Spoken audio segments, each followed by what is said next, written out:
ओह,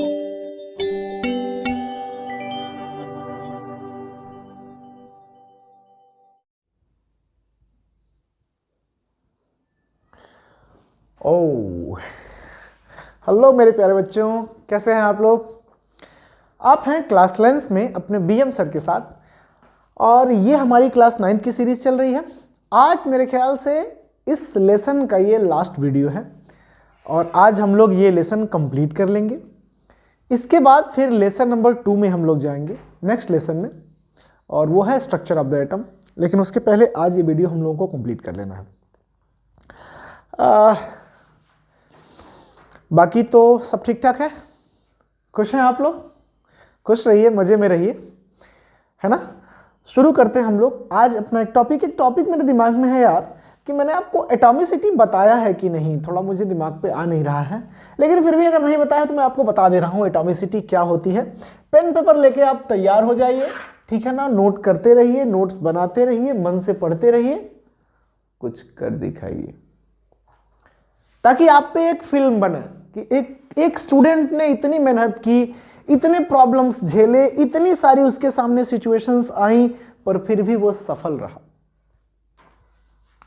है कि नहीं है? ये एकदम फिल्मी बात नहीं है। देखिए, फिल्मी बात क्या मतलब, कुछ ना कुछ तो होना ही है ना। तो कुछ स्पेशल करो यार। मैं बार बार आपसे हमेशा यही कहता हूं, कुछ खास करो, यूनिक करो, ठीक है। सफलता एक दिन में नहीं मिलती, पर एक दिन जरूर मिलती है, याद रखिएगा। वेल, डिले नहीं करना। आज का हमारा जो टॉपिक है वो है एटॉमिसिटी। एटॉमिसिटी का मतलब क्या हुआ? देखो, एटॉमिसिटी का मतलब क्या होता है कि the number of atoms present in A molecule, यानी कि किसी भी मॉलिक्यूल के अंदर कितने एटम प्रेजेंट हैं, उसी को हम क्या कहते हैं? एटॉमिसिटी कहते हैं। और मॉलिक्यूल्स क्या होता है आपको पता ही है। मॉलिक्यूल्स का मतलब क्या? कम्बिनेशन ऑफ एटम्स, यानी कि बहुत सारे एटम्स आपस में कंबाइन होते हैं तो क्या होता है? मॉलिक्यूल बनता है। और ये सिंपल है, the number of atoms present in A molecule. किसी मॉलिक्यूल के अंदर जितने भी नंबर ऑफ एटम्स प्रेजेंट होते हैं वही उसकी एटॉमिसिटी होती है। जैसे अगर हम बात करें, एक होता है मोनो एटॉमिक, ठीक है। तो मोनो एटॉमिक का मतलब क्या? देखो, मोनो माने होता है सिंगल। मोनो मतलब क्या होता है? सिंगल, जो सिंगल एटम से मिलके बने हैं, जैसे कि O, H, N, Na, ये सब क्या हो गए? Mono atomic. एक होता है हमारे पास डाई एटॉमिक। डाई एटॉमिक क्या है बेटा? जिसमें दो एटम्स प्रेजेंट हो, जैसे कि O2, Cl2, जैसे कि H2, जैसे कि CO, कार्बन मोनोऑक्साइड, ये डाई एटॉमिक हो जाएगा। इसके बाद होता है हमारे पास ट्राई एटॉमिक। ट्राई एटॉमिक किसे कहते हैं? जिसमें कि तीन, ट्राई माने तीन, 3, जिसमें कि 3 एटम्स प्रेजेंट हो। जैसे कि आप ले लीजिए O3, इसमें 3 ऑक्सीजन के एटम हैं। जैसे CO2, कार्बन डाइऑक्साइड, जैसे कि H2O, देखो 2 हाइड्रोजन 1 ऑक्सीजन, ये ट्राई एटॉमिक हो गया। उसी तरह से आप ले सकते हो टेट्रा एटॉमिक। टेट्रा एटॉमिक में क्या हो जाएगा? जिसमें 4 एटम्स प्रेजेंट होंगे। अब ऐसा कोई एग्जांपल आप हमको बताइए जिसमें 4 एटम प्रेजेंट होते हो। ऐसा कोई भी एग्जांपल जो आप जाने कि उसमें 4 एटम प्रेजेंट हो। 4 एटम वाला कोई एक कंपाउंड हमको बताइए जिसमें 4 प्रेजेंट हो, बोलो। देखो, NO3 नाइट्रेट होता है, ठीक है। उसी तरह से आपका है CH4, देखो मीथेन है। अब इसमें कितने हो जाएंगे एटम? 4 इसके और 1 इसका, ये हो गया पेंटा एटॉमिक। हालांकि पेंटा एटॉमिक वगैरह जो होते हैं वो आपके पॉली एटॉमिक में आ जाते हैं। इसी तरह से आपके पास है S8 सल्फर, ये भी किस में आता है? 8 एटम से मिलकर बना है, तो ये भी बेटा किस में आता है? That comes under the category of poly atomic, ठीक है ना। तो ये है आपका एटॉमिसिटी। एक छोटा सा टॉपिक था, मेरे दिमाग में था, मैंने कहा एक बार आपको बता दें, फिर मैं आपको आयंस बताता हूं। आप जल्दी से इसका स्क्रीनशॉट ले लीजिए।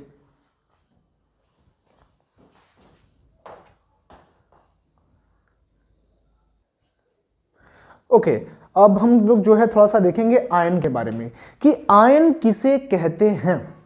ठीक है ना, आयन का कॉन्सेप्ट क्या है, आयन होता क्या चीज है और आयन बनता कैसे है, समझ में आई बात। तो ध्यान से देखिए कि जब व्हेन एन एटम, जब कोई एटम या ग्रुप ऑफ एटम, एटम्स का कोई ग्रुप हो या फिर कोई अन्य स्पीसीज हो, ठीक है ना, विच, जो कि या तो which either, sorry,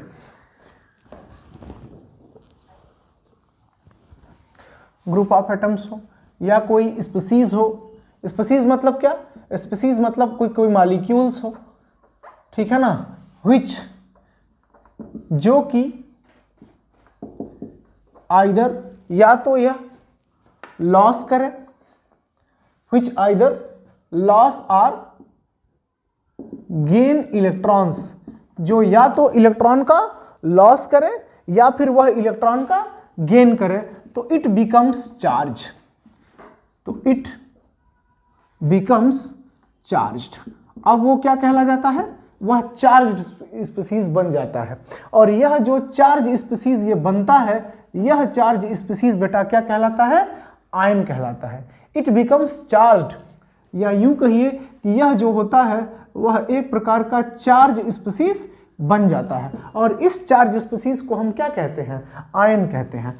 and this, लिख लीजिए आप इसको भी नोट्स में तो बढ़िया रहेगा। एंड दिस चार्ज स्पीसीज, इस चार्ज स्पीसीज को इज नोन एज आयंस, इसी चार्ज स्पीसीज को हम लोग क्या कहते हैं, आयन कहते हैं। अब देखो आयंस जो होते हैं वो आगे चल करके दो प्रकार के होते हैं। एक होता है positively charge ion, positively, sorry, एक होता है पॉजिटिवली चार्ज आयन और एक होता है निगेटिवली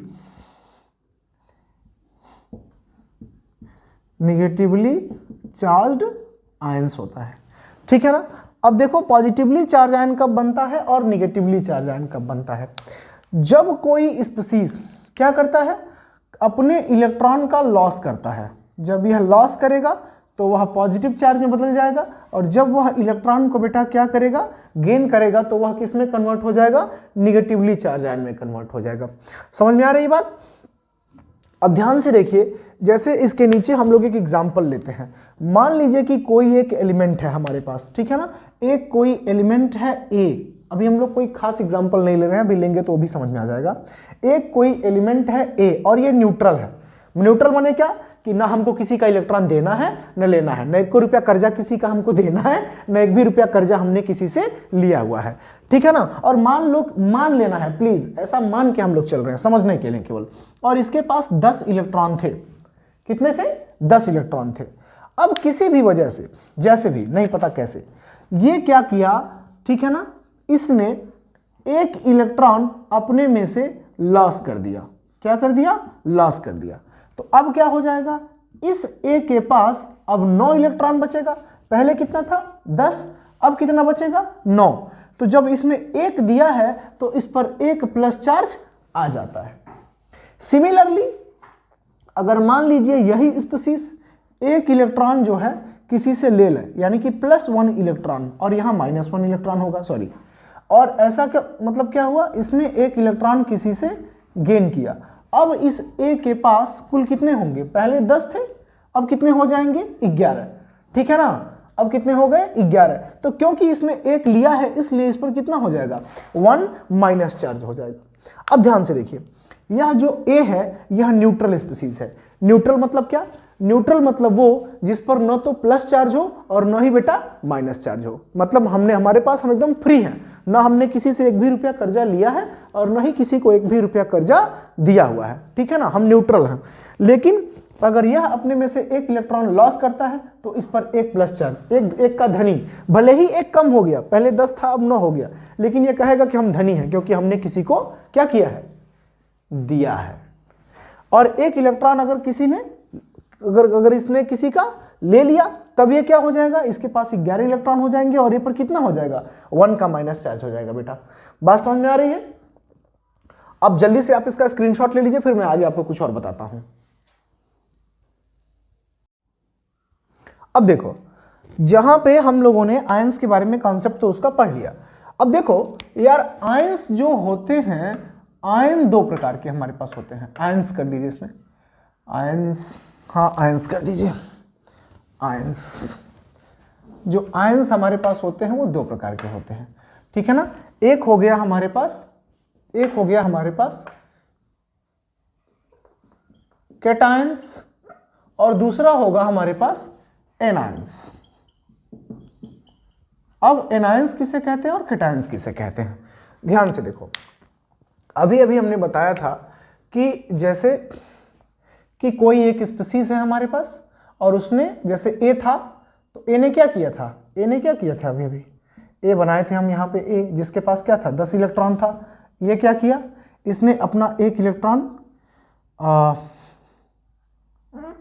पहले लॉस किया था, एक इलेक्ट्रॉन लॉस किया तो ए पे क्या हो गया हमारे पास +1 का चार्ज आ गया और इसके पास 9 इलेक्ट्रॉन हो गए।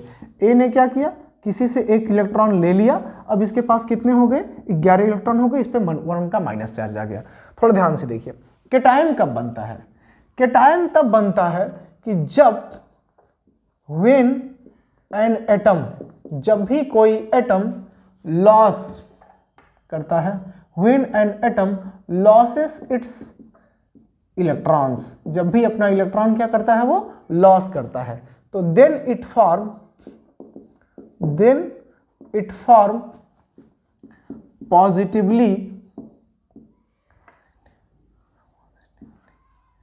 positively charged ions known as cations, ठीक है ना। जैसे कि सोडियम है हमारे पास एटॉमिक नंबर 11, इसने क्या किया अपना एक इलेक्ट्रॉन लॉस कर दिया और ये किस में कन्वर्ट हो जाता है सोडियम प्लस में, ये क्या हो गया एक कैटायन हो गया। अब इसके पास 10 इलेक्ट्रॉन बचेंगे। उसी तरह से कैल्शियम है 20, ये अगर ये अपना 2 इलेक्ट्रॉन लॉस कर दे तो कैल्शियम पे क्या हो जाएगा 2 का प्लस चार्ज आ जाएगा, इसके पास 18 इलेक्ट्रॉन बचेंगे, ठीक है ना, समझ में आई बात। तो ये 2 का प्लस चार्ज हो गया। एनायन में देखिए, और एक चीज और जरा यहाँ पे ध्यान से देखिएगा, मैं आपको बता दूं कि ऑल मेटल्स, जितने भी मेटल्स होते हैं, ऑल मेटल्स फॉर्म कैटायन, जितने भी मेटल्स होते हैं ये सब के सब क्या करते हैं कैटायंस बनाते हैं। दूसरी चीज, अब इसी का ठीक रेसिप्रोकल उल्टा आपको यहां पे लिख देना है कि when an atom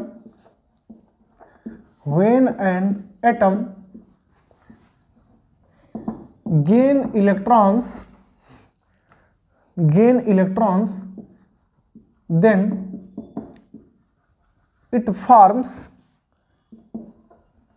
negatively charged ions known as anions। ये क्या करता है निगेटिवली चार्ज आयन बनाता है, जिसको हम लोग क्या कहते हैं बेटा एनायन कहते हैं, ठीक है ना।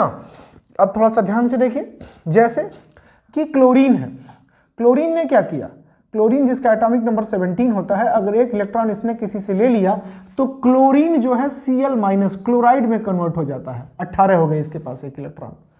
उसी तरह से ऑक्सीजन है, ठीक है, ऑक्सीजन ने क्या किया 2 इलेक्ट्रॉन किसी से ले गया तो यहाँ पे O पे -2 का माइनस चार्ज बन जाता है, यहाँ पे ऑक्सीजन ऑक्साइड में कन्वर्ट हो जाता है, तो ये क्या है एनायंस बनाते हैं। अब यहाँ थोड़ा ध्यान दीजिएगा, जैसे सभी मेटल्स कैटायन बनाते हैं उसी तरह से ऑल नॉन मेटल्स, जितने भी नॉन मेटल्स होते हैं फॉर्म्स, ये बनाते हैं, क्या बनाते हैं all non metals forms anions. ये क्या बनाते हैं बेटा एनायंस बनाते हैं, ठीक है ना, समझ में बात आई। अब आप जल्दी से फिर से इसका एक स्क्रीनशॉट ले लो, फिर हम आपको पॉलीएटॉमिक आयन बताते हैं। ओके, अब देखिए एक टॉपिक बच गया था हमारे पास पॉलीएटॉमिक आयन।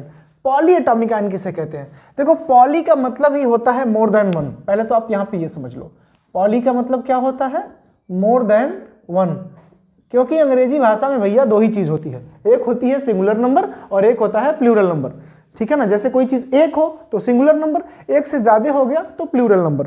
तो वैसे ही यहाँ पे क्या है, पॉलीएटॉमिक आयन, यानी कि एक ऐसा ग्रुप ऑफ एटम्स, एटम्स का ये ग्रुप होगा, ये क्या होगा, ग्रुप ऑफ एटम्स होगा, जो क्या करता है, या तो मतलब पूरा ग्रुप जो है एक ही चार्ज रखेगा, होगा एटम का ग्रुप लेकिन चार्ज एक ही रखेगा, and it acts as a single entity, या सिंगल इंटिटी के रूप में काम करता है, उसको पॉलीएटॉमिक आयन कहते हैं। जैसे देखो NO3 पर -1 चार्ज नाइट्रेट आयन, ठीक है, CO3 पर -2 चार्ज कार्बोनेट आयन, SO4 पे 2 चार्ज जिसको हम क्या बोलते हैं, सल्फेट आयन, ध्यान से देखिए सल्फेट आयन। तो ये सब क्या है, पॉलीएटॉमिक आयन में आते हैं। जबकि अभी देखिए, जबकि अगर हम बात करें Na+ की, तो इस पर केवल एक ही स्पीसीज है, Na+, या फिर H+, या फिर Cl- या फिर Br-, ठीक है, ये सब क्या है, एक्चुअल में ये सब जो है सिंगल एटम है, और सिंगल एटम पे सिंगल सिंगल चार्ज है।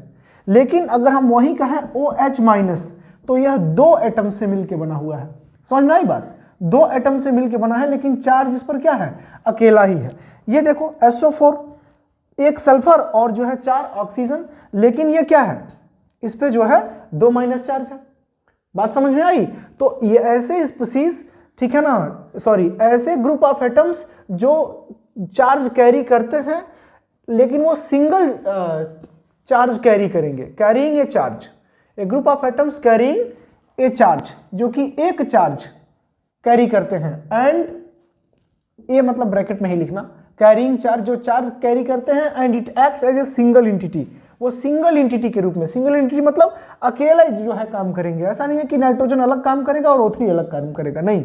जब भी हम नाइट्रेट आयन की बात करेंगे तो NO3 पर माइनस चार्ज को पूरा लिया जाएगा। हम हाइड्रोक्साइड आयन की बात करेंगे तो OH पे मिला करके सिंगल माइनस चार्ज आएगा, ठीक है ना।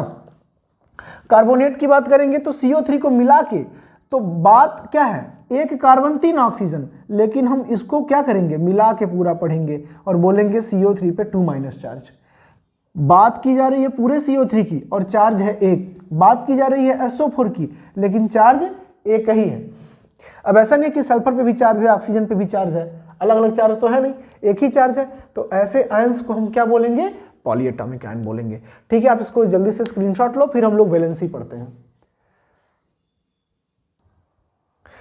अब देखो यार, कुछ बहुत इंपॉर्टेंट चीज है ना, पहले आप इसको नोट कर लें, फिर थोड़ा सा हम वैलेंसी पे बात करते हैं, ठीक है।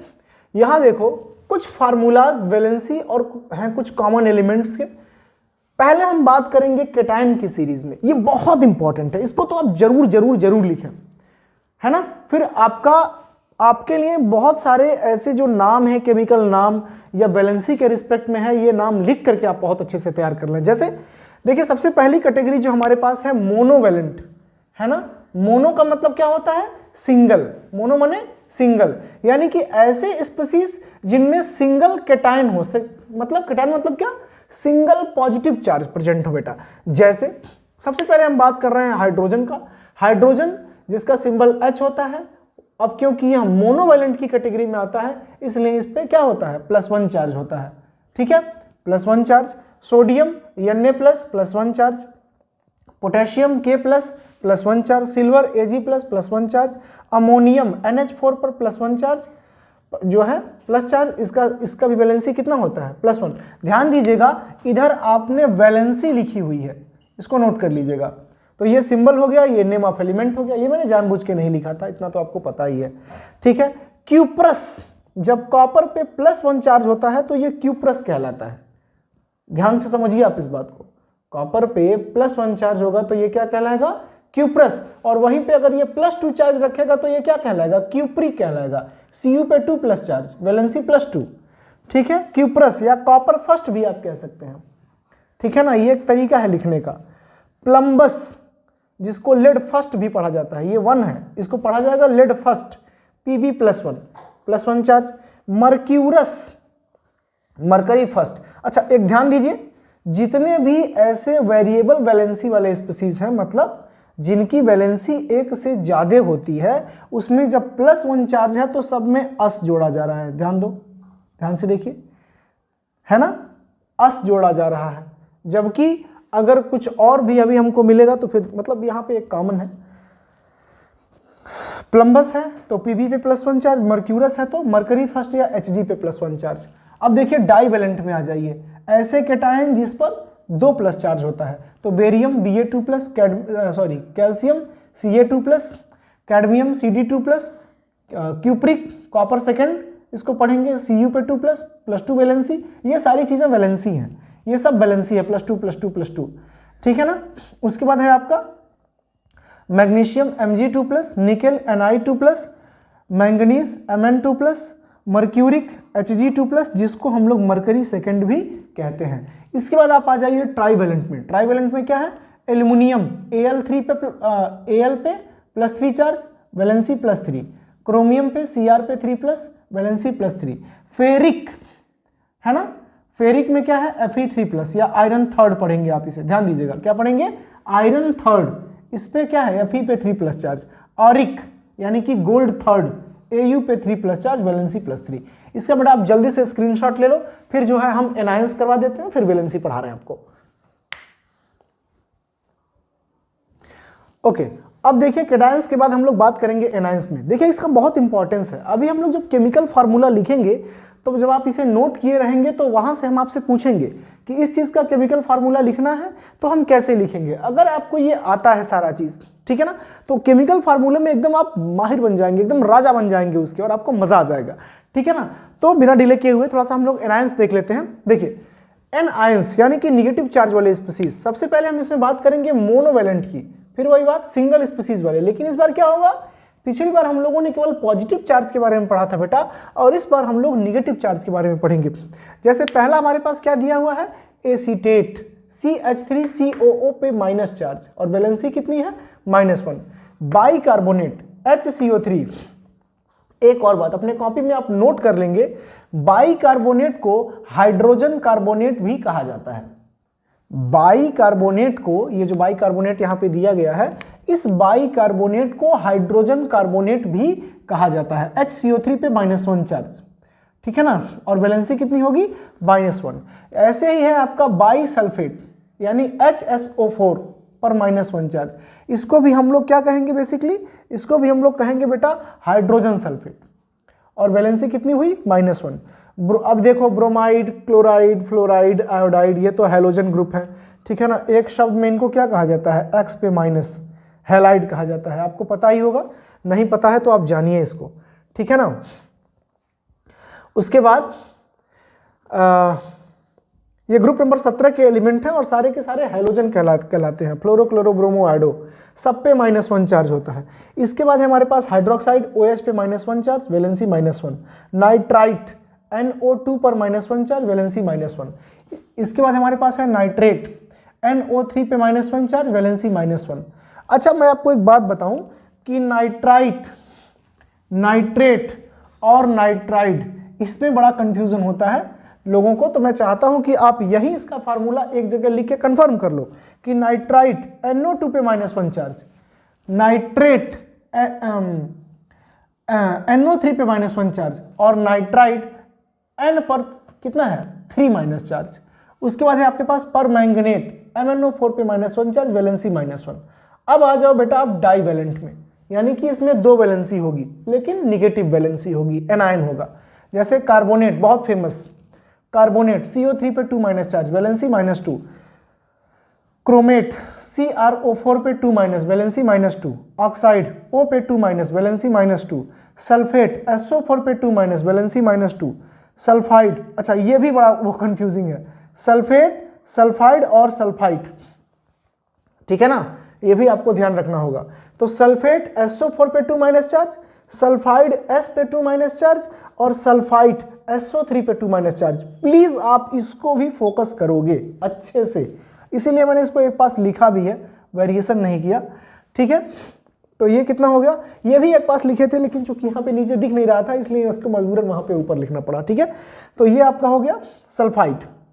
तो सल्फेट SO4 पे 2- चार्ज, सल्फाइड S पे 2- चार्ज, और सल्फाइड SO3 पे -2 चार्ज, सबकी वैलेंसी -2। उसी तरह से डाइक्रोमेट CR2O7 पे 2- चार्ज, वैलेंसी -2। अब आप आ जाओ बेटा ट्राईवैलेंट में। यानी वैलेंसी 3 की होगी लेकिन सब माइनस में होंगे। पहला है बोरेट, BO3 पे -3 charge, valency -3। Nitrite very famous, इसी के साथ कॉम्बिनेशन में है, तो ये कितना हो गया, N पे 3 वैलेंसी -3। फॉस्फेट PO4 पे 3 वैलेंसी -3 और फास्फाइड P पे 3 वैलेंसी -3। इतना आप नोट करिए। अब इसके बाद हम आपको एक बहुत इंपॉर्टेंट कॉन्सेप्ट वैलेंसी और वैलेंस इलेक्ट्रॉन का कॉन्सेप्ट बताने वाले हैं, तो जल्दी से हम यहां से आप इसका स्क्रीनशॉट पहले ले लो। ओके, अब हम लोग केमिस्ट्री के एक सबसे इंपॉर्टेंट टॉपिक को पढ़ने जा रहे हैं। एक तरह से कहा जाए तो ये केमिस्ट्री की जान है, और अगर आपको ये बात बहुत अच्छे से समझ में आ गया तो आपको मजा आ जाएगा। तो पेन पेपर लेके बैठिए, जो जो चीजें मैं आपको बता रहा हूं आप इसको नोट भी करते जाइएगा, ठीक है ना? बात समझ में आ रही है? और ऐसा तो नहीं ना कि कोई बोरिंग टाइप में लग रहा है आपको, नहीं लगना चाहिए बेटा। देखो, पढ़ने वाली चीज़ों पे थोड़ा सा फोकस करना चाहिए। माना कि कभी कभी मन नहीं लगता है, भाई ये तो खाली पढ़ने के लिए कहते हैं, फिर आ गए, फिर पढ़ने की बात करेंगे, ये तो खाली समझाते हैं।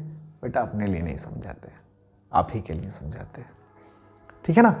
तो डिले नहीं करना, स्टार्ट करते हैं हम लोग वैलेंसी और वैलेंस इलेक्ट्रॉन का कॉन्सेप्ट, कि वैलेंसी और वैलेंस इलेक्ट्रॉन किसे कहते हैं। तो सबसे पहले हम बात करेंगे वैलेंसी के बारे में। सॉरी, देखिए वैलेंसी का स्पेलिंग ही हमने गलत लिख दिया। वैलेंसी क्या होती है?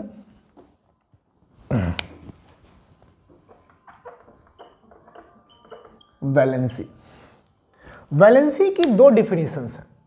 ऐसे तो बहुत सारी हैं लेकिन दो बहुत कॉमन हैं, ठीक है ना? एक तो कहा जाता है जो सबसे छोटा वाला है, नन्हा सा, वो क्या है? वो ये है कि the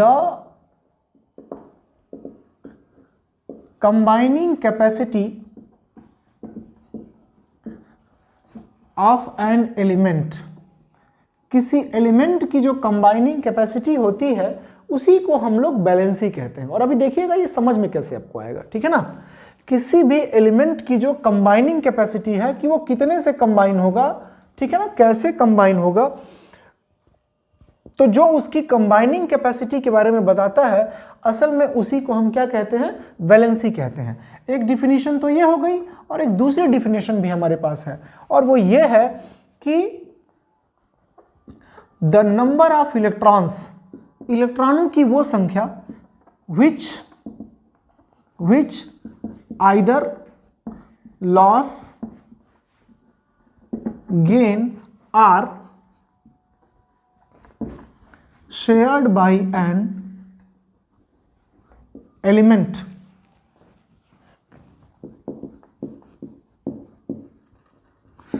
is known as its valency. वो क्या कहलाता है? उसका वैलेंसी कहलाता है। यानी कि इलेक्ट्रॉनों की वो संख्या जो या तो लॉस की जाए या गेन की जाए या शेयर किया जाए किसी एलिमेंट के द्वारा, वही उसकी क्या कहलाती है? वैलेंसी कहलाती है।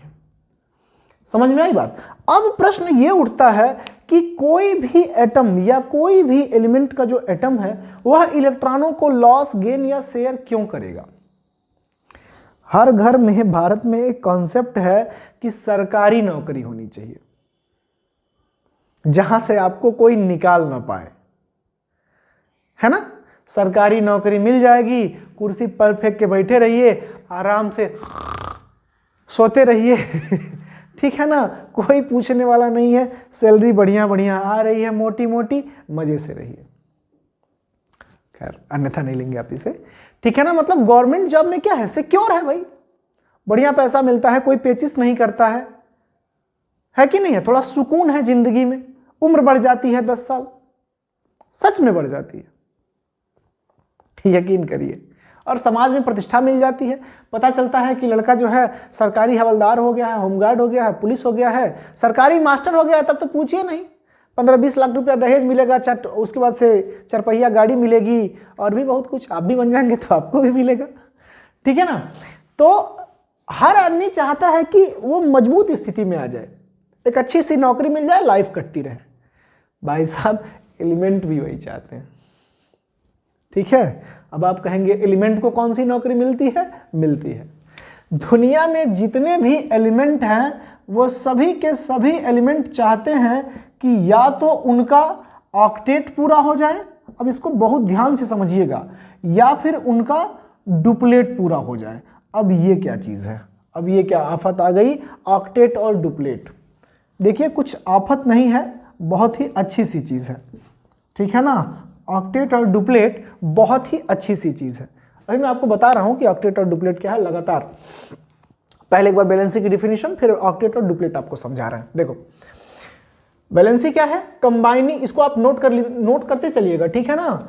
The combining capacity of an element, ठीक है ना, उसको भी वैलेंसी कहेंगे। The combining capacity of an element is known as valency. या the number of electron which is either loss, gain or shared by an element is known as its valency, ठीक है ना। और कोई भी एलिमेंट जो है दो चीज़ों को हासिल करना चाहता है, या तो वह अपना ऑक्टेट जो है कंप्लीट करना चाहता है, या फिर वह अपना डुप्लेट पूरा करना चाहता है। अब ऑक्टेट और डुप्लेट पूरा करने के चक्कर में ही या तो उसे किसी को अपना इलेक्ट्रॉन देना पड़ता है, या फिर किसी से इलेक्ट्रॉन लेना पड़ता है, ठीक है, या फिर किसी से इलेक्ट्रॉन शेयर करना पड़ता है। बात समझ में आ गया? तो अभी आप इसको जल्दी से इसका एक स्क्रीनशॉट लीजिए, मैं मिटा रहा हूं इसको, ठीक है ना। स्क्रीनशॉट ले लीजिए। ओके, तो कोई भी जो एलिमेंट होता है वो ये चाहता है कि या तो उसका ऑक्टेट पूरा हो जाए या फिर उसका डुप्लेट पूरा हो जाए। बिल्कुल बेटा साथ में बने रहना, मजा आ जाएगा और आपका बहुत अच्छे से कॉन्सेप्ट मैं क्लियर करवा दूंगा आज, ठीक है ना। अब ध्यान से देखो ऑक्टेट या डुप्लेट का मतलब क्या होता है। देखिए एक शब्द होता है ऑक्टेट। ऑक्टेट का मतलब होता है कि जब किसी भी एलिमेंट के आउटर मोस्ट सेल में, जब किसी भी एलिमेंट के आउटर मोस्ट सेल में 8 इलेक्ट्रॉन्स हो जाएं, तो उस सिचुएशन को हम क्या कहेंगे? उस सिचुएशन को हम लोग उसका ऑक्टेट कहते हैं, ठीक है। और जब किसी भी एलिमेंट के आउटर मोस्ट सेल में कितने हो जाएं? 2 इलेक्ट्रॉन्स हो जाएं, तो वो क्या कहलाता है? वह उसका डुप्लेट कहलाता है। वह क्या कहलाता है? वह उसका डुप्लेट कहलाता है। 8 इलेक्ट्रॉन हो जाए तो ऑक्टेट कहलाएगा, 2 इलेक्ट्रॉन हो जाए तो डुप्लेट कहलाएगा। अब प्रश्न एक और खड़ा होता है, पहले आपको इतना समझ में आ गया कि नहीं, एक बार फिर मैं बता रहा हूं कि ऑक्टेट का मतलब हुआ कि जब भी किसी एलिमेंट जो है तो उसके एटम्स के पास उसके आउटर मोस्ट सेल में अगर 8 इलेक्ट्रॉन हो जाते हैं तो उस सिचुएशन को हम ऑक्टेट कहेंगे, और अगर किसी के लास्ट सेल में 2 इलेक्ट्रॉन हो जाते हैं तो उस सिचुएशन को हम डुप्लेट कहेंगे। अब एग्जांपल से आपको सब कुछ समझ में आ जाएगा, एकदम क्रिस्टल क्लियर हो जाएगा, बस आप बने रहिए मेरे साथ। प्रश्न ये खड़ा होता है कि आखिर कोई एलिमेंट ऑक्टेट और डुप्लेट ही क्यों पूरा करता है? ये जो है सेक्सटेट 6 इलेक्ट्रॉन की स्थिति या 3 इलेक्ट्रॉन की सिचुएशन को कंप्लीट क्यों नहीं करता? क्यों 8 और 2 ही जो है स्टेबल माने गए हैं? सारे एलिमेंट क्यों चाहते हैं कि या तो उनका ऑक्टेट पूरा हो जाए या डुप्लेट पूरा हो जाए, 8 इलेक्ट्रॉन वाले हो जाएं या 2 इलेक्ट्रॉन वाले हो जाएं? वो 7 इलेक्ट्रॉन, 6 इलेक्ट्रॉन, 5 इलेक्ट्रॉन वाले होना क्यों नहीं चाहते? तो इसके पीछे भी एक लॉजिक है, एक सिंपल सा लॉजिक ये है, ये आप इसको नोट करते चलिएगा मेरे साथ कि एवरी एलिमेंट, इसको जरूर लिखना बेटा, every element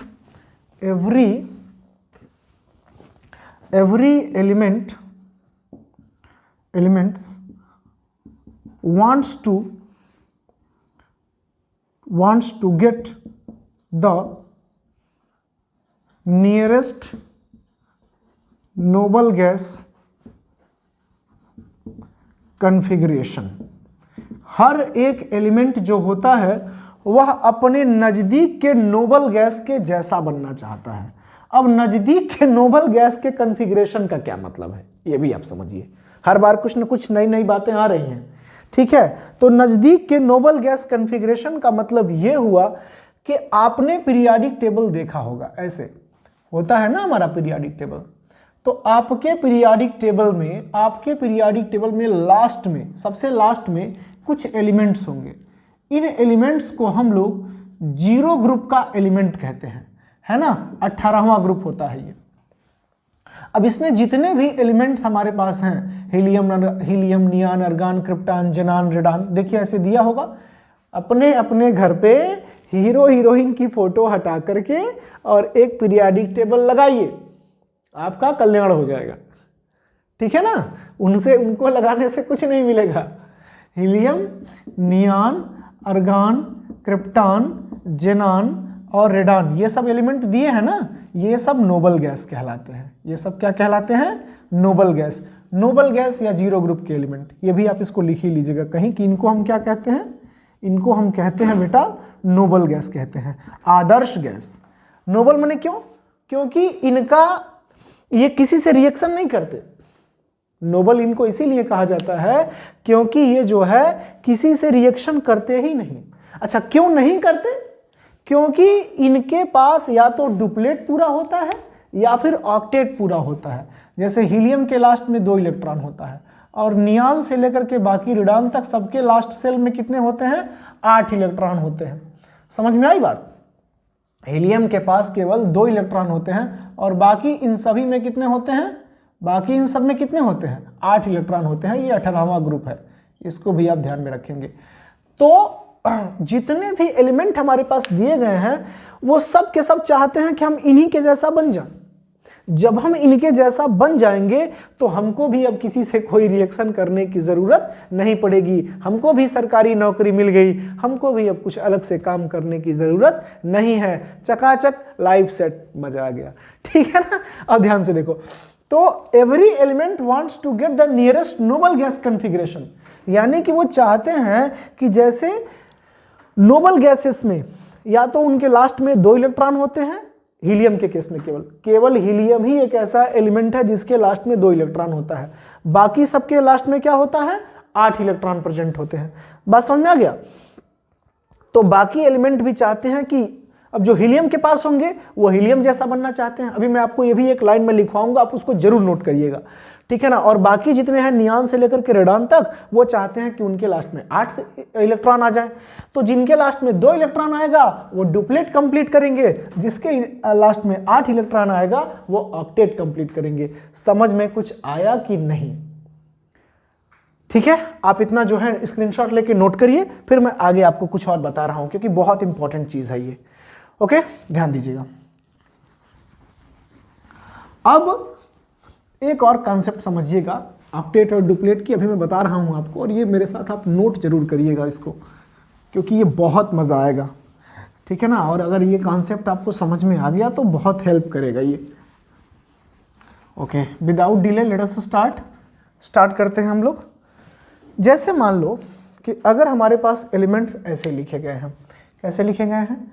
hydrogen, helium, lithium, beryllium, boron, carbon, nitrogen, oxygen, fluorine, neon, sodium, magnesium, aluminium, silicon, phosphorus, ऐसे दिया हुआ है। अभी बहुत कुछ है, मैं पूरा नहीं लिखूंगा।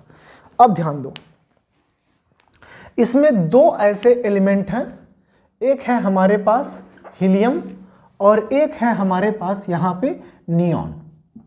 देखो, ये जो है 2 नोबल गैसेस हैं, हीलियम और नियॉन नोबल गैसेस हैं। समझ में आई बात?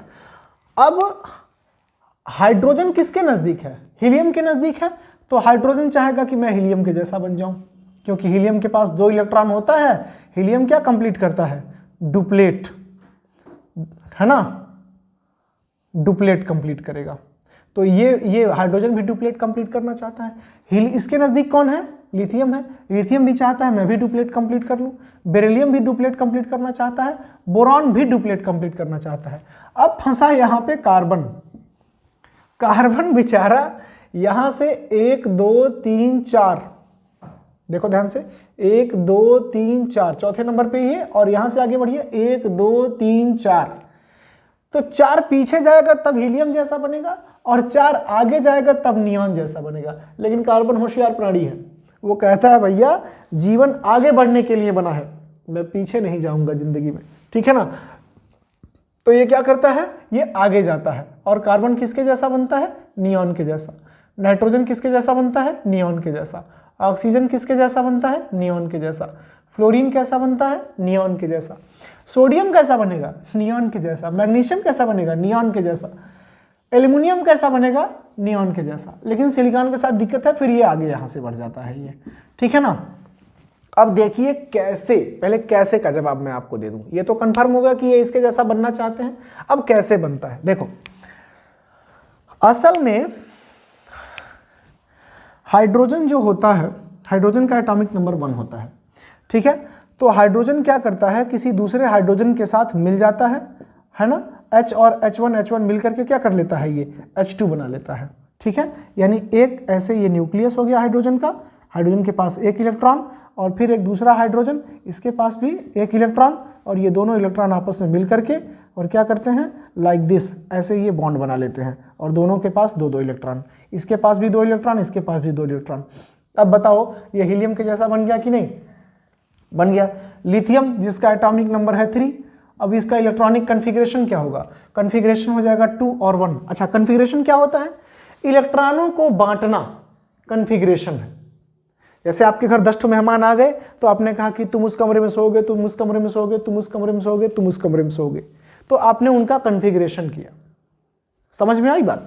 अब देखो, तो अब ये बांटना, अब इसके पास 2 और 1 इलेक्ट्रॉन था, लिथियम कहता है भैया हमारा कोनो एक इलेक्ट्रॉन ले लो, ले लो एक इलेक्ट्रॉन हमारा, और ये क्या करेगा, -1 इलेक्ट्रॉन, एक इलेक्ट्रॉन निकाल देगा, और लिथियम पे क्या हो जाएगा, +1 चार्ज, ठीक है। और इसके पास केवल अब बचेंगे 2 इलेक्ट्रॉन, क्योंकि ये किसने दे दिया। अब बताओ 2 इलेक्ट्रॉन वाला किसके जैसा हुआ, हीलियम के जैसा हुआ कि नहीं। इसने भी क्या कंप्लीट किया, इसने भी डुप्लीट कंप्लीट किया।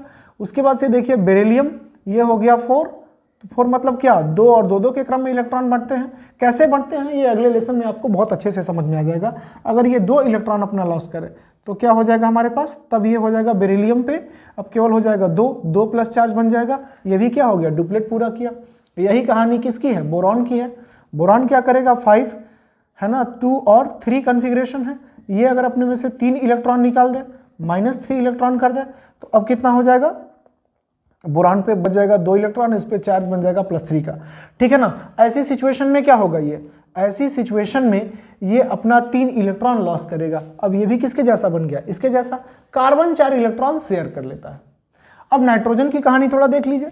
नाइट्रोजन क्या करेगा, नाइट्रोजन का इलेक्ट्रॉनिक कन्फिग्रेशन कितना होता है, क्योंकि इसका होता है 10, और 10 मतलब क्या, 2 और 8। इसके अंतिम में कितने इलेक्ट्रॉन हुए, 8 इलेक्ट्रॉन। अब सारे एलिमेंट 8 इलेक्ट्रॉन अपने लास्ट में बनाएंगे, किसी भी तरह से बनाएंगे, ठीक है। अब जैसे नाइट्रोजन है, नाइट्रोजन क्या करेगा, 7, तो ये क्या करेगा, 3 इलेक्ट्रॉन किसी से ले लेगा, और नाइट्रोजन पे बन जाएगा नाइट्राइड, N पे 3-, और ये हो गया 10 इलेक्ट्रॉन। इलेक्ट्रॉनिक कन्फिग्रेशन 2 और 8। देखो ऑक्टेट पूरा हुआ कि नहीं, यहाँ पे ऑक्टेट है, ऑक्टेट पूरा हुआ।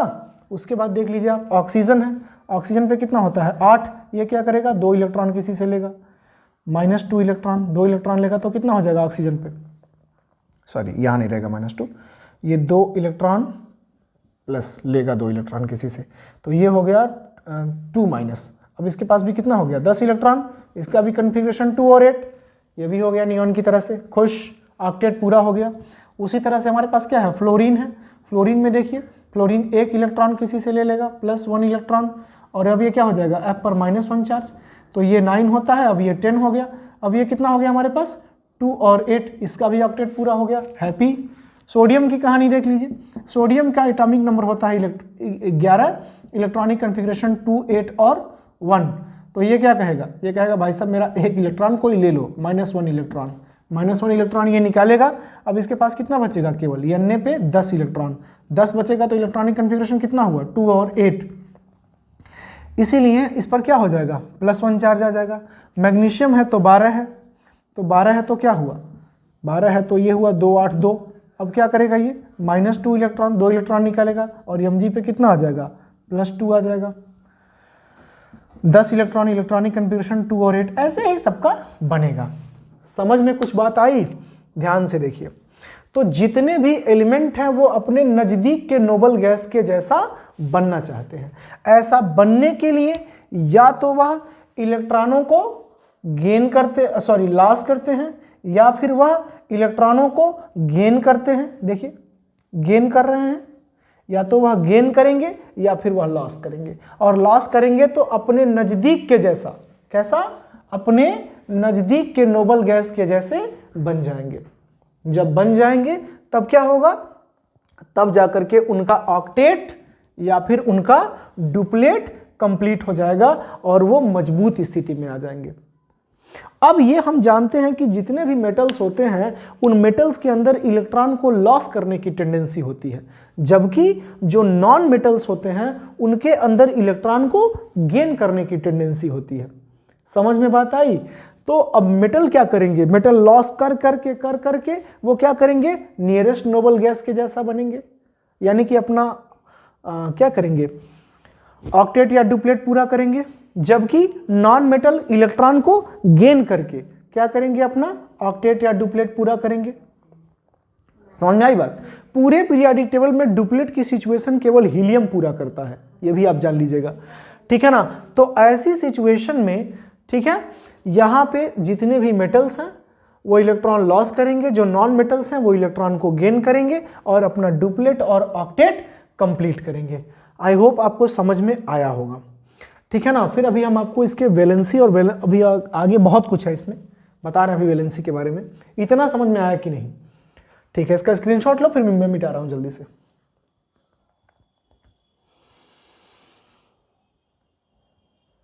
ओके, अब ध्यान से देखिए। तो इस सिचुएशन को गेन करने के लिए, है ना, नियरेस्ट नोबल गैस कॉन्फ़िगरेशन को गेन करने के लिए कोई भी जो एलिमेंट होता है बाबू, वो क्या करता है, या तो इलेक्ट्रॉनों को लॉस करता है, या फिर वह इलेक्ट्रॉनों को गेन करता है, या फिर वह इलेक्ट्रॉनों को शेयर करता है। जैसे यहाँ पे हाइड्रोजन के केस में हमने बताया था ना, तो देखिए एक हाइड्रोजन ने एक हाइड्रोजन को एक एक इलेक्ट्रॉन शेयर कर लिया, ठीक है, और जब शेयर कर लिया तो क्या हो गया, उसकी वैलेंसी पूरी हो गई। अभी आपको मैं एग्जाम्पल भी करके दिखा दे रहा हूं इसका। जैसे मान लो कि सबसे बढ़िया एग्जाम्पल हमारे पास है सोडियम क्लोराइड का। अब यहां से इस एग्जाम्पल से आपको बात समझ में आ जाएगी। सोडियम क्लोराइड में देखिए, सोडियम सबसे पहले, सोडियम जिसका एटॉमिक नंबर 11 होता है और इसमें इलेक्ट्रॉन जो है 281 के क्रम में बंटे होते हैं, ठीक है। उसी तरह से होता है क्लोरीन जिसका एटॉमिक नंबर 17 होता है, इसमें इलेक्ट्रॉन जो है 287 के रूप में बंटे होते हैं। अब अगर एक इलेक्ट्रॉन ये दे दे और ये एक इलेक्ट्रॉन ले ले, तो ये दे देगा तो इसका ऑक्टेट पूरा हो जाएगा, ये ले लेगा तो इसका ऑक्टेट पूरा हो जाएगा, और होता भी यही है, ठीक है ना, होता भी यही है। क्या करेगा, सोडियम अपना एक इलेक्ट्रॉन जो है क्लोरीन को दे देगा। जब यह दे देगा तो क्या होगा, अब सोडियम क्या बचेगा इसके पास, सोडियम पे बचेगा 10, इलेक्ट्रॉनिक कॉन्फ़िगरेशन 2 और 8, लेकिन क्योंकि इसने दिया है इसलिए इस पर +1 चार्ज। क्लोरीन क्या करेगा, एक इलेक्ट्रॉन इसने क्या किया है, इससे लिया है 1 इलेक्ट्रॉन, इसलिए अब ये हो जाएगा Cl18 हो जाएगा, और एक इसने लिया है इसलिए इस पे 1 - चार्ज बन जाएगा, और ये हो जाएगा 2, 8 and 8। बात समझ में आई कुछ आपको? अब दोनों खुश हैं और इसी लेन देन से ही तो रिश्ता बनता है। देखिए जैसे सोडियम ने एक दिया और प्लस क्लोरीन ने एक लिया, ठीक है, यानी कि सोडियम के पास अंतिम सेल में कितने इलेक्ट्रॉन थे, एक एक्स्ट्रा थे, और इसके पास कितने थे, 1, 2, 3, 4, 5, 6 और 7 इलेक्ट्रॉन थे। एक इसने दे दिया, अब ये खुश, ये दे करके खुश, ये Na+ बन गया, और प्लस ये ले करके खुश, ये क्या हो गया, Cl- बन गया। लेकिन माइनस बनने के साथ साथ एक चीज़ और हुई है, और वो ये हुआ है कि इसके पास अब 1, 2, 3, 4, 5, 6, 7 और 8 इलेक्ट्रॉन हो गए हैं, और इसके बाद एक नया रिश्ता बनता है, जो रिश्ता क्या कहलाता है वो तो आप ही को पता चलेगा, और ये बनता है NaCl, एक बॉन्ड बनता है ना, एक किसी और शहर के किसी और शहर के दोनों के बीच में एक संबंध हो गया, बन गए NaCl, और ये है NaCl, ऐसे बनता है बेटा। तो देखो मुद्दा हमारा क्या है, मुद्दा ये है कि हमें ये समझना है कि कैसे ऑक्टेट पूरा हुआ। देखो ये एक दे के खुश हो गया क्योंकि इसका ऑक्टेट पूरा, यह एक ले के खुश हो गया क्योंकि इसका ऑक्टेट पूरा। तो इसीलिए कहा गया है कि कंबाइनिंग कैपेसिटी, अब इसकी कंबाइनिंग कैपेसिटी कितनी है, +1 डोनेट करने की है, और इसकी कितनी है, +1 इलेक्ट्रॉन गेन करने की है। तो कंबाइनिंग कैपेसिटी भी बताता है कि कोई किससे किस तरह से कंबाइन होगा। समझ में बात आई, किस तरह से कंबाइन होगा। और दूसरा वाला डिफिनेशन भी आपको याद ही होगा कि the number of electrons which loss gain or shared by an element is known as its valency. जैसे कि सोडियम ने क्या किया, एक दिया तो इसकी वैलेंसी +1, क्लोरीन ने एक लिया तो इसकी वैलेंसी -1। ठीक है, जितना वो इलेक्ट्रॉन देगा और जितना वो इलेक्ट्रॉन लेगा वही उसका क्या कहलाएगा, उसकी वैलेंसी। तो इसलिए अगर हम बात करें वैलेंसी में तो देखो ऐसी सिचुएशन में अगर हम कहें तो सोडियम की वैलेंसी +1 है जबकि क्लोरीन की वैलेंसी -1 है। अब जरा शेयरिंग की सिचुएशन देख लीजिए। जैसे मैंने कहा कि हाइड्रोजन है तो हाइड्रोजन के पास कुल मिला जुला के एक ही इलेक्ट्रॉन होता ही है। हाइड्रोजन तनहा तनहा बेचारा घूम रहा है एक अपना इलेक्ट्रॉन लेकर के कि कोई तो प्लीज हमसे मिल जाओ। फिर इसका जुड़वा भाई मिलता है जो कुंभ के मेले में बिछड़ गया था। ये कहता है भैया कोई बात नहीं, हम अपना एक एक इलेक्ट्रॉन हम लोग आपस में ही शेयर करके और ही क्या करेंगे, हीलियम की तरह से बन जाएंगे। ठीक है ना। अब देखो तो अब देखो ये एक इलेक्ट्रॉन, ये एक इलेक्ट्रॉन, ये इस हाइड्रोजन का और ये इस हाइड्रोजन का।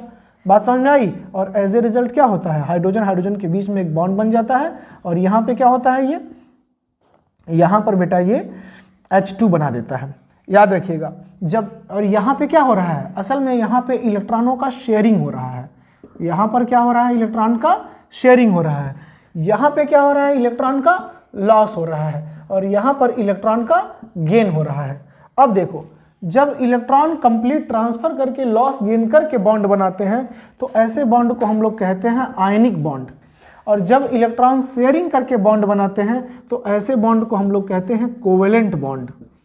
याद रखिएगा इसको, मतलब ये जो दोनों लाइन है ना, ये लाइन जो आपस में इनको जोड़ रही है ये बॉन्ड कहलाएगा। ठीक है ना। तो जब लॉस और गेन के थ्रू बनता है बॉन्ड, यानी कि कंप्लीट ट्रांसफर कर दिया गया, when the complete transfer of electron takes place, जब एक इलेक्ट्रॉन को कंप्लीटली क्या किया जाता है, ट्रांसफर किया जाता है, तो ऐसी सिचुएशन में हम क्या कहते हैं इसे कि ये आयनिक बॉन्ड बनाया है। और जब इलेक्ट्रॉन आपस में शेयर किए जाते हैं तो ये क्या कहलाते हैं, मतलब कोवेलेंट बॉन्ड बनाते हैं। जिसमें आपको समझा रहा हूं, ऐसे एक सिक्का आप अपने हाथ में ले लो, एक सिक्का दूसरे हाथ में ले लो और दोनों को ऐसे हाथ में मिला लो। दोनों को क्या करिए, ऐसे हाथ में मिला लीजिए। अब बताइए, या फिर अपने दोस्त का हाथ ले लीजिए, नहीं दे रहा तो काट के ले लीजिए।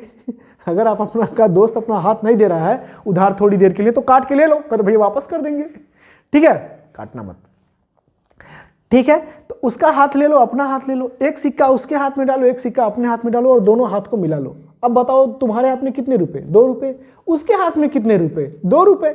दोनों का हो गया पूरा डुप्लेट, दोनों खुश, दोनों बन गए किसकी तरह से, दोनों बन गए हीलियम की तरह से। यही कहानी इसकी है। ये कंप्लीट दे नहीं रहा है और फिर जब आप हाथ दोनों दोस्त वापस खींचेंगे तो 1 रुपया तुम्हारा तुम्हारे पास, उसका उसके पास। समझ में आई बात। तो एक एक इलेक्ट्रॉन दोनों ने क्या किया, शेयर किया, हाथ हाथ मिलाया जा रहा है, ऐसे कंप्लीटली दिया नहीं जा रहा है। तो ऐसी सिचुएशन में क्या हुआ, ये ऐसी सिचुएशन में ये शेयरिंग हुई। जब शेयरिंग होता है तो कोवेलेंट बॉन्ड बनता है। अब 1 रुपया मैंने किसी को या आपने किसी को कंप्लीटली दे दिया कि ले भाई ले, तुम भी क्या याद करोगे, किसी राजस पाला पड़ा है। ठीक है, 1 रुपया कंप्लीटली आप दे दीजिए, छन छन बज रहा है, अच्छा नहीं लग रहा है, आपके पास तो केवल नोट की गड्डी भरी हुई है, तजी तजी हरी हरी पत्ती। ठीक है, तो आपका 1 रुपया बड़ा आपको परेशान कर रहा था, आप चाह रहे थे खाली नोट रहे, तो आपने एक सिक्का उठा के दे दिया है, ले हट, आप खुश। और एक ऐसा आदमी था जिसको 1 रुपया मिल जाता है ना, तो उसका भी नोट बन जाता, तो वह 1 रुपया आपसे ले करके खुश। तो आप में भी एक संबंध बन गया, एक रिलेशनशिप बन गया। तो यह जो रिलेशनशिप है ये क्या है, यह बनाएगा आयनिक बॉन्ड और ये बनाएगा कोवेलेंट बॉन्ड। यह लॉस के थ्रू बनता है और लॉस और गेन के थ्रू बनता है, और ये जो है शेयरिंग के थ्रू बनता है। बेटा समझ में आई बात। अब आप इसका स्क्रीनशॉट ले लो, फिर मैं आगे आपको बता रहा हूं कि करना क्या है।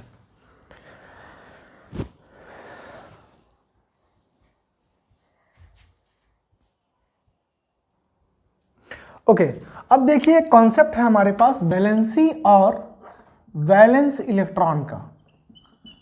देखिए कैसे, इसका क्या मतलब है, थोड़ा इसको समझते हैं। वैलेंसी और वैलेंस इलेक्ट्रॉन का कॉन्सेप्ट क्या है।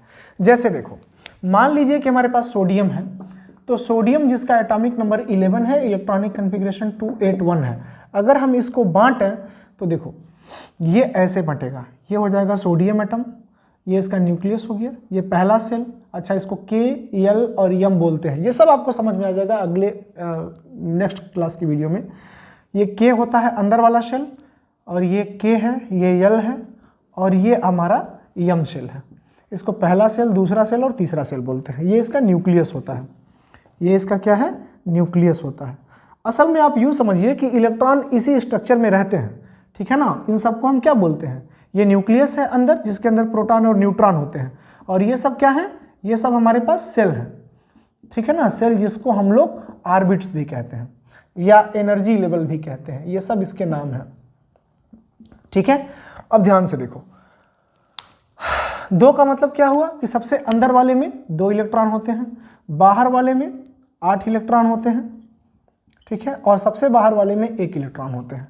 अगर सोडियम ने अपना 1 इलेक्ट्रॉन दे दिया तो इसकी वैलेंसी कितनी हो जाएगी? +1।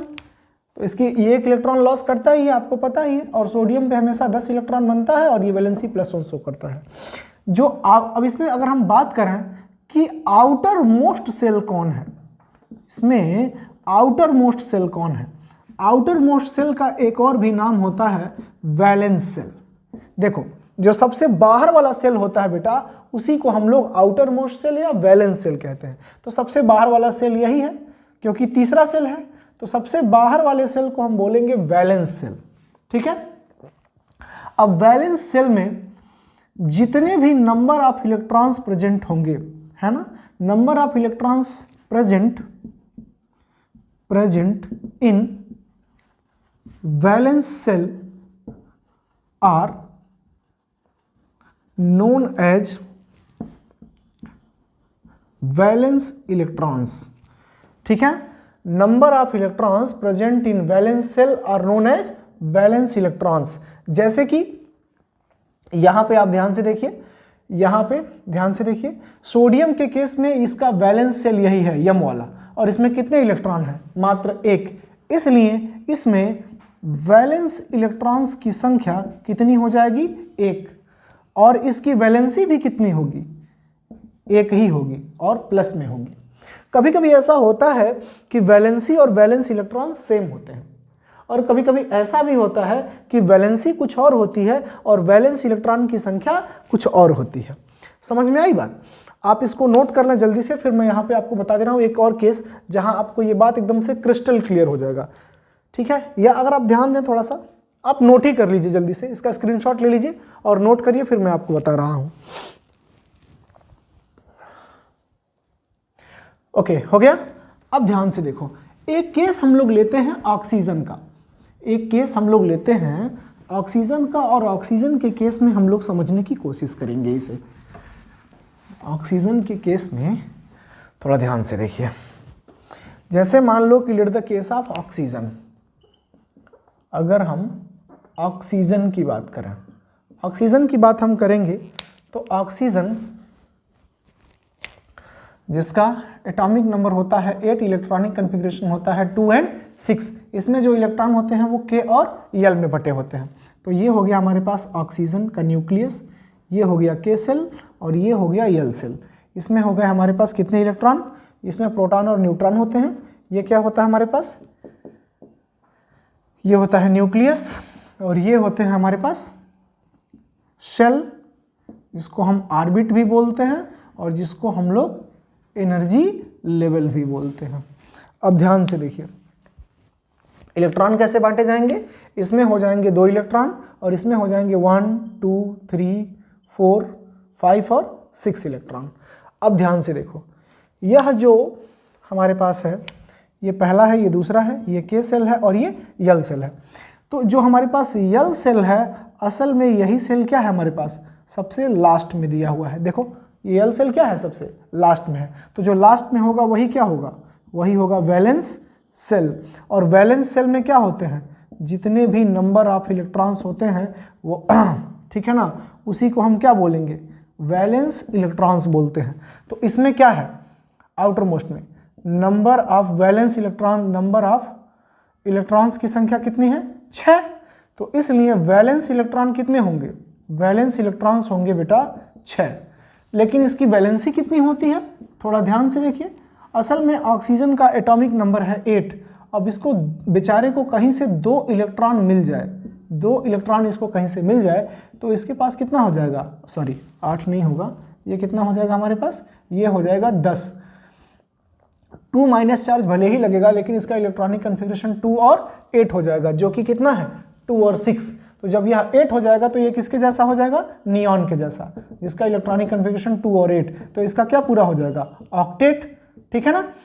तो इसलिए इसकी वैलेंसी कितनी है, वैलेंसी हो जाएगी इसकी -2। तो यहां देखिए वैलेंस इलेक्ट्रॉन कुछ और है, वैलेंस इलेक्ट्रॉन आपका कुछ और है और वैलेंसी जो है कुछ और है। वैलेंस इलेक्ट्रॉन की संख्या 6 है और वैलेंसी कितनी है -2। तो ये जरूरी नहीं है कि वैलेंसी और वैलेंस इलेक्ट्रॉन हमेशा सेम हो, ये सेम हो भी सकते हैं और यह सेम नहीं भी हो सकते हैं। समझ में बात आ गई? आई होप क्लियर तो हुआ ही होगा। अगर नहीं भी हुआ होगा तो वीडियो को थोड़ा सा आप 2-3 बार देखने की कोशिश करिएगा और पूरा देखिएगा। 2-3 बार आप देखेंगे तो क्रिस्टल क्लियर हो जाएगा। देखो बेटा, रील्स, गाने, म्यूजिक, मजा वहां पे आएगा क्योंकि वहां पे लोग फालतू फालतू काम करेंगे, आपको हंसाएंगे, रुलाएंगे। आप कहीं भी देखिए, कहीं भी पढ़िए, किसी से भी पढ़िए, मनोयोग से पढ़ो बेटा, मन लगा के पढ़ो, एकदम से तोड़ फोड़ के रख दो यार, ऑपरेशन कर दो हर चीज का। समझ में आई बात? और डीप में पढ़ो। और अगर आप मेरे साथ हैं तो फिर कुछ करने की कोई जरूरत ही नहीं है, ठीक है ना। इसको जल्दी से इसका स्क्रीनशॉट लो, नोट करो और फिर या फिर अभी आगे हम आपको बता रहे हैं, ठीक है ना। ओके, अब लास्ट टॉपिक करते हैं इसका, ठीक है ना। Writing chemical formula, writing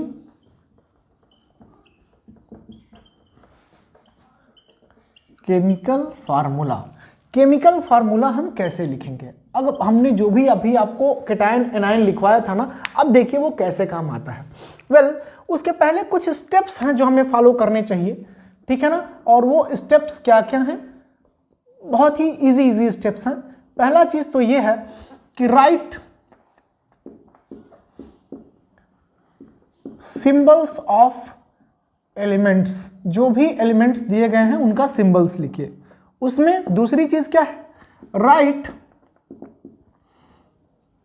all the cations, जितने भी कैटायंस हैं उनको लेफ्ट साइड में लिखिए। तीसरा चीज क्या है कि राइट एनायंस, एनायंस को राइट साइड में लिखिए, निगेटिव स्पीसीज वाले को। उसके बाद से क्या करिए? क्रिस क्रॉस कर दीजिए। क्या करिए? क्रिस क्रॉस का मतलब इसका मल्टीप्लिकेशन उसमें, उसका मल्टीप्लिकेशन इसमें। अभी आप एग्जांपल से समझ जाएंगे, बहुत आसान है एग्जांपल, तो फिर आप देखने के बाद आप इस रूल्स को भूल ही जाएंगे। और पांचवा थोड़ा सा इंपॉर्टेंट है कि अगर if the number is common, अगर नंबर क्या है? कॉमन आता है दोनों में, तो देन या तो आप उसको समझिए कि आप उसे इग्नोर कर देंगे या फिर वो एक दूसरे से को क्या करेंगे? कट कर देंगे। अब यहाँ बहुत मज़ा नहीं आएगा, आप एग्जाम्पल देखिए और एकदम आप इसके मास्टरपीस बन जाएंगे। जैसे पहला एग्जाम्पल हमने लिया, मान लीजिए हमने कहा कि भैया सोडियम क्लोराइड का सूत्र लिख के दिखाओ। कैसे लिखोगे? क्या स्टेप बताया हमने आपको? सबसे पहले आप सिंबल लिखो। ओह सॉरी, देखिए एक चीज़ तो मैं भूल ही गया, राइट सिंबल्स।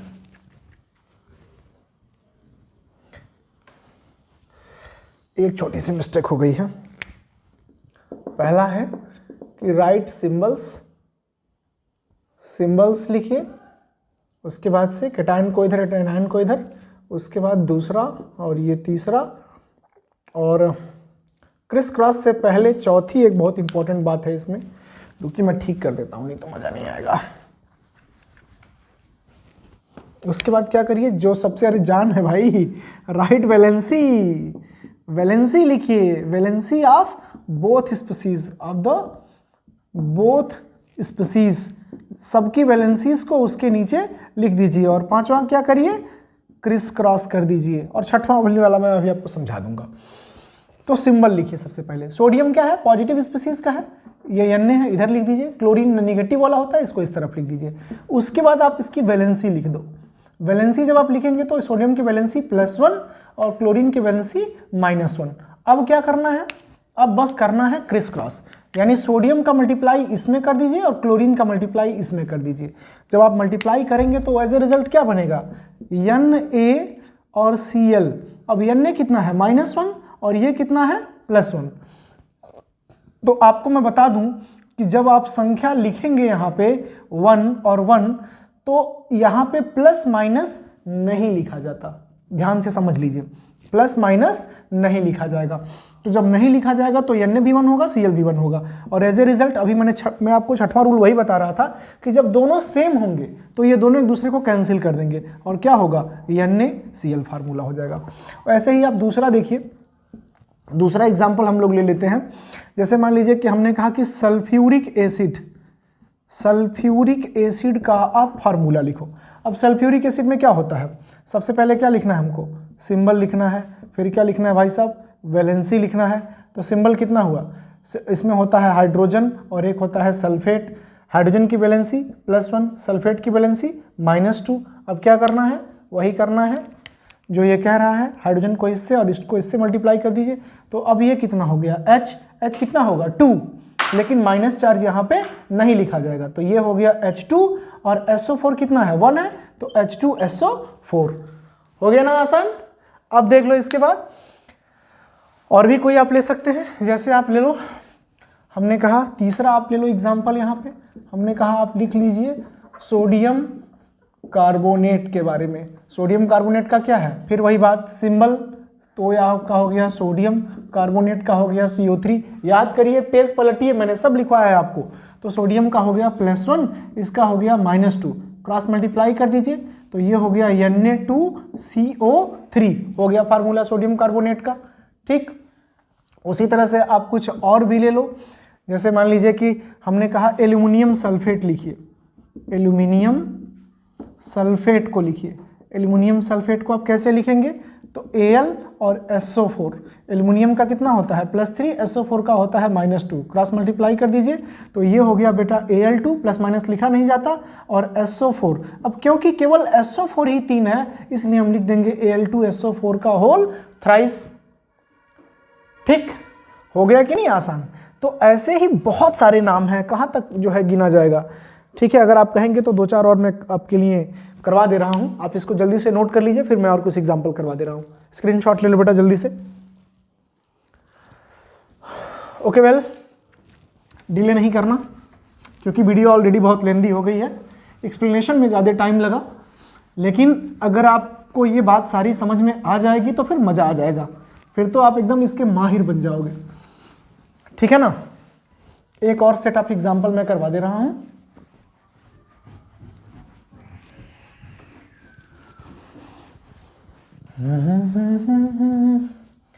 कहाँ, मान लीजिए लिखा है अमोनियम हाइड्रोक्साइड, लिखा गया है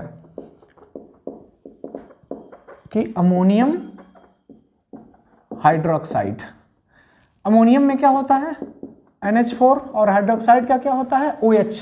तो अब ये अमोनियम का कितना होता है प्लस चार्ज, याद करो पेज निकालो, +1, इसका कितना होता है -1, क्रॉस मल्टीप्लाई कर दो भाई, कितना हो गया, NH4 भी 1 है, OH भी 1 है, कुछ नहीं लिखा जाएगा, हो गया NH4 फार्मूला। फिर मैंने कहा आप लिखिए जरा तो कैल्शियम हाइड्रोक्साइड, कैल्शियम हाइड्रोक्साइड। अब कैल्शियम हाइड्रोक्साइड को आप कैसे लिखेंगे, Ca और OH, कैल्शियम का कितना होगा +2, OH का कितना हो गया -1, क्रॉस मल्टीप्लाई कर दो तो ये कितना हो गया CaOH का होल ट्वाइस, एटसेट्रा। बहुत है ऐसे ही। अब उम्मीद है कि आपको कोई भी फार्मूला फंसेगा नहीं, कोई भी फार्मूला आपके सामने आएगा आप इजीली उसको सॉल्व कर लोगे। ठीक है ना। तो कैसा रहा इस लेसन का सफ़र आपका मेरे साथ, ठीक है ना। उम्मीद है अच्छा रहा होगा, मज़ा आया होगा। अब यहीं पे विराम देते हैं हम लोग इस लेसन को, फिर मिलेंगे अगली क्लास में। अगली क्लास का मतलब हुआ कि नेक्स्ट चैप्टर में। ठीक है ना। ये सेशन आपको कैसा लगा अपनी राय ज़रूर बताइए, कमेंट बॉक्स में आप ज़रूर लिखिए, समझ में आया कि नहीं आया। ठीक है ना। और अपना प्यार देने के लिए आप वीडियो को लाइक कर सकते हैं, सब्सक्राइब कर सकते हैं। बने रहिए मेरे साथ, अपना ख्याल रखिए, खुश रहिए, मुस्कुराते रहिए। Thank you.